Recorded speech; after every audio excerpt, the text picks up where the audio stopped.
Bueno, sigo con el anterior que se me cortó. Entonces, estamos que los europeos conquistan todos los territorios de la Tierra, hasta lo más inhóspito, hasta África, Oceanía, se meten en todos lados.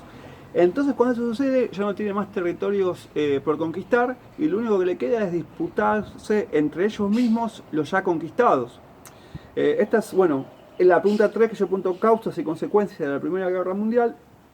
Esta es una de las causas más generales. Entonces cuando pasa esto, todos los países se empiezan a armar. Cada vez más, cada vez más, cada vez más. Todos tienen armamentos, hay tensiones. Y lo que aparece en la fotocopia, que es lo que rebalsó la gota del vaso, es el asesinato del heredero al trono, del archiduque del imperio austrohúngaro. Los austríacos le echan la culpa a Serbia, que dicen que un serbio lo mató, que sí, que es verdad, era un anarquista serbio, le puso una bomba y lo mató. Entonces los rusos defienden a Serbia, los alemanes defienden al imperio austrohúngaro y así se forman los dos bandos, que sería uno de los imperios, que estaría el imperio austrohúngaro, Alemania y el imperio otomano, y por otro lado de los aliados, que estaba Rusia, como dije antes, junto con Gran Bretaña, bueno, Serbia, Francia, Italia que se va a sumar después y Estados Unidos que se va a sumar 2 años después de empezar la Primera Guerra Mundial. La Primera Guerra Mundial empieza en el año 1948 y termina en el año 1919. 1918, perdón. Bueno, los países que se enfrentaron los acabo de nombrar. Los países que finalmente se rinden es el de los imperios. El imperio austrohúngaro, el imperio otomano, Alemania. Después los imperios se van a dividir. Y ahí aparecen los nuevos países y de alguna manera se acaba la época del imperio. Vamos a relacionar esto con el surgimiento del nazismo. Que vendría a ser las 7. Algo que pasó acá fue que, bueno, la principal derrotada fue Alemania. Alemania perdió territorio, tuvo que devolver territorio a Polonia, a Francia, firmó el Tratado de Versalles, mediante el cual se obligaba a pagarle a los países que la vencieron los gastos de guerra, que era una cifra infinita e impagable. La economía quedó en bancarrota, el territorio quedó destruido por los bombardeos. Y en este contexto es que termina apareciendo Hitler, proponiendo una solución a todo esto, proponiendo una venganza, proponiendo recuperar territorios, invadir a los demás países, echándole la culpa a los nazis, a los judíos, a los negros, a los gitanos, empezando las persecuciones.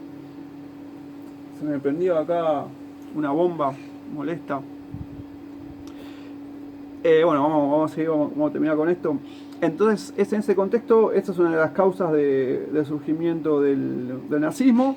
Y la consecuencia es que esta intención de Hitler de expandir su territorio lo llevó a invadir Polonia, después quiso invadir la Unión Soviética. Entonces, bueno, ahí se da por el inicio de la Segunda Guerra Mundial. Todos coinciden en que la Segunda Guerra Mundial el que lo ocasionó fue Hitler. Sigamos con las preguntas. Primera Guerra Mundial, ya lo dijimos. Vamos a la 4. ¿En qué consistió la Revolución Rusa? La Revolución Rusa consistió en que Rusia era dominada por los zares. Zares vendría a ser reyes. Viene de Julio César, zar de César. Vendría a ser reyes, era un pueblo campesino donde los reyes vivían muy bien, el pueblo campesino vivía oprimido. Y es acá donde aparece Lenin, que yo después digo relacionar con la Primera Guerra Mundial, con Marx y el comunismo. Marx era un crítico del capitalismo que sostenía que había una clase muy rica, que era la burguesía, que explotaba una clase muy pobre, que era el proletariado. Y el proletariado lo que tenía que hacer era, por la fuerza, tomar el poder, quitar a la burguesía, mandar ellos y distribuirse los medios de producción de la burguesía entre ellos para dejar de ser explotados. Esto es un poco la esencia del comunismo, que es lo opuesto a capitalismo. El capitalismo sostiene que tiene que haber empresarios que mediante su trabajo den trabajo a otros, le paguen el sueldo que pacten y está en su derecho de obtener todas las ganancias que se gane por emprendedor, por buena empresa. Y el comunismo sostiene que el empresario siempre se abusa del trabajador, porque el empresario ya nació con más medios, porque tuvo más facilidades y que debería estar totalmente limitado y que las ganancias deberían repartirse en partes iguales. Los comunistas creen que el Estado tiene que manejar toda la economía. Los capitalistas liberales, o sea, los más capitalistas, consideran que el Estado no se tiene que meter en la economía y que la economía se maneje sola y que de esa manera se van a distribuir los beneficios de la manera más eficiente. Había un gran capitalista liberal que llamaba Adam Smith, que hablaba de la mano invisible. Una mano invisible. Que esa mano iba a hacer que los precios se adecúen solo y la producción también, y que iba a hacer que todo ande perfecto. Que muchas veces eso no pasa.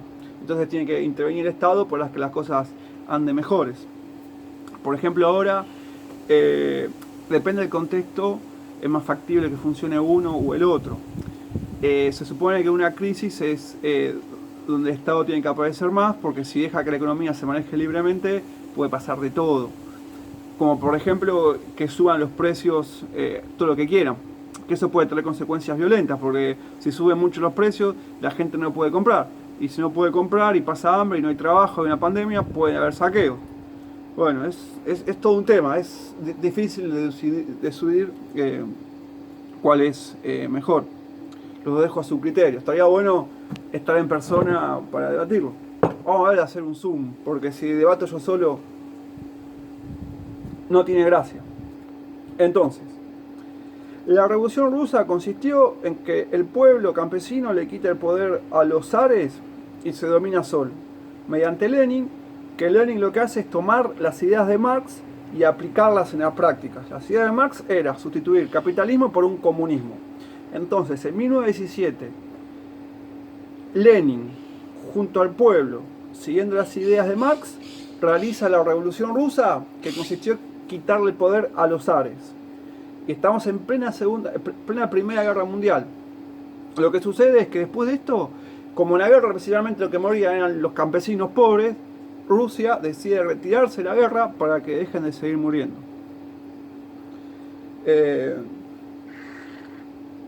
Básicamente fue esa la relación que tuvo. Bueno, la pregunta 5 es de color. ¿Qué es el sentido moderno que le damos al deporte? ¿En qué contexto surge? ¿Por qué en ese momento y no antes ni después? El sentido moderno que le